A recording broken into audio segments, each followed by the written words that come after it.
పూర్తి వివరాలతో ఎందుకోసం తీసుకున్నాం, ఎంత తీసుకున్నాం అన్నీ ఉంటాయి. ఈ వివరాలన్నీ కూడా ఇందులో ఉన్న విధంగానే రాసుకోవచ్చు. ఇది కూడా వ్యాలిడ్ డాక్యుమెంట్. దాంతోపాటు నీవు కానీ నీ తరపు వారికి కానీ చెల్లించగలవాడు అనే సెంటెన్సు ఉండే విధంగా రాసుకోవాలి. ఆన్ డిమాండ్ అనమాట. అయితే ఇక్కడ మీకు కొన్ని అనుమానాలు వస్తాయి. నోటు ఈ విధంగా నింపుకున్నాం కదా. ప్రాబ్లమ్స్ ఏంటంటే నోటు నింపేటప్పుడు అంటే ఈ ప్రామిసరీ నోట్ని ఫిల్ చేసేటప్పుడు ఎక్కడ అమౌంట్ కానీ అలాగే తేదీ కానీ ఇవి రెండు కూడా ఎట్టి పరిస్థితుల్లో దిద్దుబాట్లు ఉండకూడదు.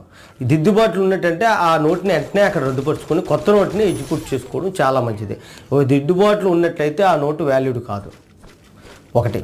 రెండోది, మమ్మల్ని ఎక్కువగా అడిగేది అంటే స్టాంప్ ఎంత అంటించమంటారు. రూపాయి స్టాంప్ అంటించాలా, ₹2 స్టాంప్ అంటించాలి. రూపాయికి మించి ఎంత స్టాంప్ అని అంటించుకొని దాని మీద క్రాస్గా సైన్ చేసుకోవచ్చు. తర్వాత అందరూ అడిగేటువంటి విషయం ఏంటంటే నోటు మీద ఎంతవరకు రాసుకో